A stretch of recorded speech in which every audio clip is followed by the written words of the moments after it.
Hello Wolfpack, we're here with Maureen today, our campus registered dietitian, and we're going to be talking about sugars in general. So with our first question, what types of sugars are out there?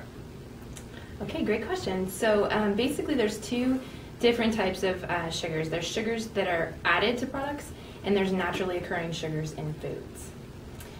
So what we really want to be concerned with is the added sugars in foods, and there's 15 to 20 different types of added sugars. So a few examples of those would be high fructose corn syrup, table sugar, honey, agave syrup, let's see, what's another one? Maple syrup. So there's several different kinds. Okay. So why exactly should we be concerned about sugar consumption? Generally, the average American is consuming too much added sugar. So the average American consumes about 400 calories per day in added sugar, which is 3 times the recommended amount. And this is shown to be leading to obesity and chronic disease, an increase in chronic disease as a result of weight gain from increased added sugars in our diet. Okay. So are there alternatives to sugar that are healthier or less harmful than regular sucrose or table sugar? So there are artificial sweeteners. There's several on the market, some which people have heard of: aspartame, saccharin, sucralose, which is Splenda, popularly known as Splenda. The most promising one appears to be stevia, which is naturally, it's a plant-based sugar. So it's sugar substitute that originates from a plant. The other 3 I mentioned are all chemically based. So it doesn't have a whole lot of research yet, but the research that's there is showing that it appears to be safe. So plant-based sugar substituents are healthier than chemically synthesized? Well, in terms of they don't appear to have the same adverse health effects as some of the chemical artificial sweeteners like aspartame and saccharin. So there's some studies that have linked aspartame, saccharin with certain cancers. Okay. So which is more harmful, high fructose corn syrup or table sugar?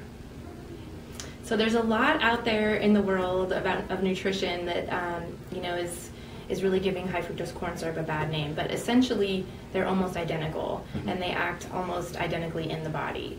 So table sugar is actually glucose and fructose. It's about 50% glucose and 50% fructose, and high fructose corn syrup is about 55% fructose and 45% glucose. So they're essentially almost the same. Okay. So it's just pretty much the difference of sources, like where they're... Well, what tends to happen is high fructose corn syrup is inexpensive, and so it's put into a lot of products, and so there's more attention now. People tend to notice that it's in things more, but it's not really any different from adding sugar to a product, table sugar to a product.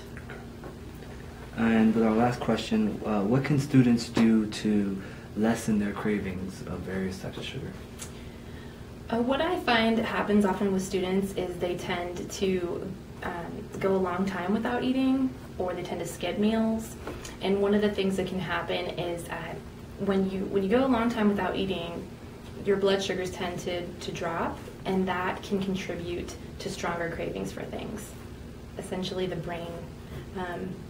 brain's fuel supply is slowing down. So the quickest source of energy is typically sweets or carbohydrates, and so oftentimes if people have gone too long between meals, they can tend to be hungry and translate that into a craving for sweets. So by pretty much supplying yourself with consistent amounts of, let's say, snacks, trail mix, or various things, people can pretty much lessen their cravings for sugar, is what you're talking about. Yeah, eating consistently, really throughout trying to eat consistently, and what I call honoring their hunger, listening to their body and following through with eating when they need to can oftentimes really improve what people perceive as cravings for things. All right. Well, thank you very much, Maureen. Thank you.